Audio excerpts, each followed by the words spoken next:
welcome to the Geek Legion of Doom, and I thought I would go through my top 10 singular issues of Marvel comics that I have in my collection. And this is really just my personal choice. I'm not saying these are the best comics, and obviously I haven't read every comic. I just want to go through singular issues, which ones I've really enjoyed, and they're going to be for different reasons. And the first one is X-Men First Class, which is kind of it came out around the kind of the Secret Invasion storyline in Marvel, but it takes place, you know, years before. And this one basically focuses on the kind of the friendship between Spider-Man, Iceman, and the Human Torch and the Fantastic Four. And I just love the kind of these group of young heroes just hanging out. I just love the dialogue. I just love the camaraderie between them.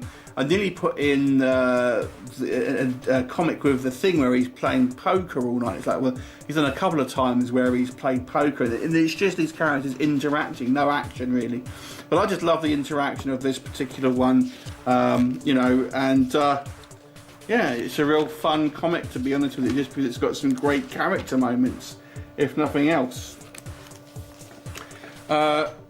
So in World War Hulk, you had, as with obviously the main storyline, you had all the kind of like the little spin-off ones, and the X-Men had a three-issue kind of run. My favourite out of the three is number 2, although 3 is quite good. I've kind of put it there as well.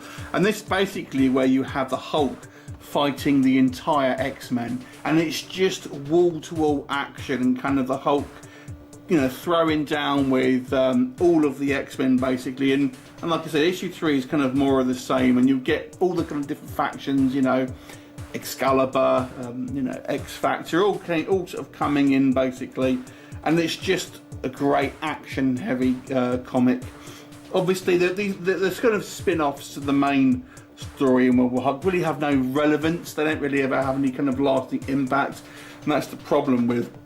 When you buy comics, if you build the little spin-off ones, they really don't have any relevance. They're not the expanded universe and the Star Wars universe. They never have any real impact on the story. But I really enjoyed this particular one. So that is actually, issue 2 I think is the best, but I also like issue 3. And the art's great as well. Here's a weird one. So an older one. And this is just a kind of a parody comic that Marvel did some time ago, and I just think it's really fun, really fun. And on this one, you've kind of got crossovers with DC characters as well, as you can kind of see, and they're just kind of like really like fun parodies of all your kind of your heroes. And you've got like a Punisher, for example. Yeah, just a really funny comic, to be honest with you. Next one for me is purely because this is my favourite artist. So Terry Dodson, and obviously Rachel Dodson doing the inking, is my favourite comic book artist. And I've actually got, I don't know if you can see, this issue signed. I've got another issue signed as well. And he's by far and away my favourite artist, for that virtue only, really, that this is my one of my top 10. I've actually got he did a quick sketch of Emma Frost for me as well and signed that, so that was quite cool. But as comic wise, like I said, this is one of the few signed comics that I've got. Terry Dodson, very happy to have that. Death's Head, one of my favourite lesser known characters, British creation. And I really enjoyed the What If series, kind of like Elseworlds really, but for Marvel. And I was gutted that they killed off the original Death's Head back in the day. He kind of pops back periodically, but he was replaced by Death's Head 2, which I didn't like. But in this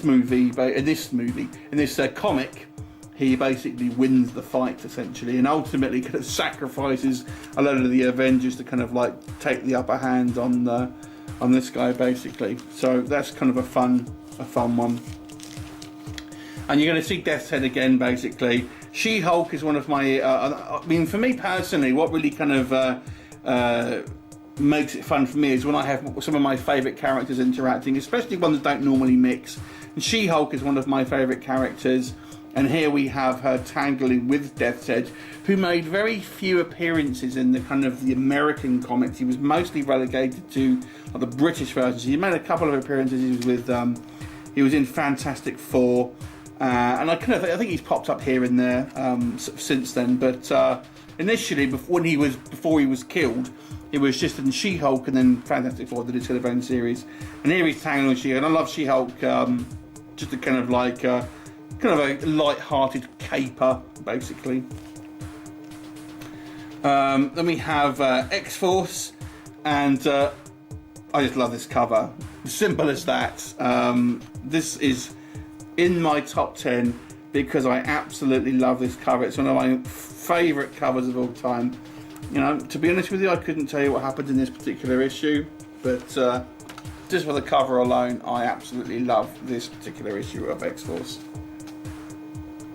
Man-Thing, I loved Man-Thing. Man-Thing was one of my gateway comics because I loved monsters, and Man-Thing has great cool look, and I loved all of the old school comics, but they're bizarre because there's not a lot really happens in them, and this particular issue is particularly trippy. It's just a weird 60s sort of style trippy comic, but I just found Man-Thing such an fascinating kind of character, and I really felt sorry for him back in the days. One of my first kind of like comics. I just love these old comics with all the adverts in. You know, I always used to be gutted because in the UK you could never get any of this stuff. It's, you know, you could buy a submarine for $5 and stuff like that, and I loved it, but you can never get anything in the UK like that. Ah, look who's back, Death's Head again. And in the UK we had another comic called Dragon's Claws, and they cross paths, as you can see here. So I really enjoyed both these kind of characters kind of kicking there. So this was a Death's Head, Dragon's Claws is basically a kind of sci-fi, similar to a kind of Judge Dredd style sort of comic really. And here they tangle with Death's Head. So this is the American release, to be honest, but I used to have the British comic of this, but this is the American re-release. What Ifs, I absolutely loved the What Ifs comics, and I had to really kind of trim it down of which ones were my favourites, but this one I've read over and over again. What if Wolverine had battled Conan the Barbarian? And the majority of the story here is Wolverine going back into Conan's world, basically. It's obviously when Marvel owned the rights to Conan, and how he would kind of interact with Red Sonja and stuff like that. So I really enjoyed this issue. Although I mean, I enjoy most of the what ifs, to be honest with you. My favourite comic that I have, and there's another one that I really like that I don't have anymore, which is the Micronauts, where they kind of tangled with Man-Thing. But this is one of my favourite comics because Ghost Rider, although I don't have any of his comics there, it's one of my favourite characters. And this is an early issue where Ghost Rider basically takes on the Avengers and basically kicks their ass. And as you know, I really enjoyed this comic. It's kind of like a one sort of story. And it's funny because, yeah, Ghost Rider absolutely kicks the Avengers' asses collectively. And Johnny Blaze is my favourite Ghost Rider, so I really enjoyed this particular issue. So that is my top 10 singular issues of Marvel Comics that I actually own. I'm sure there are ones that I've had previously that would have been in this list, but I don't have anymore. Have you read any of these? What are your favourite kind of singular Marvel comics? Let me know.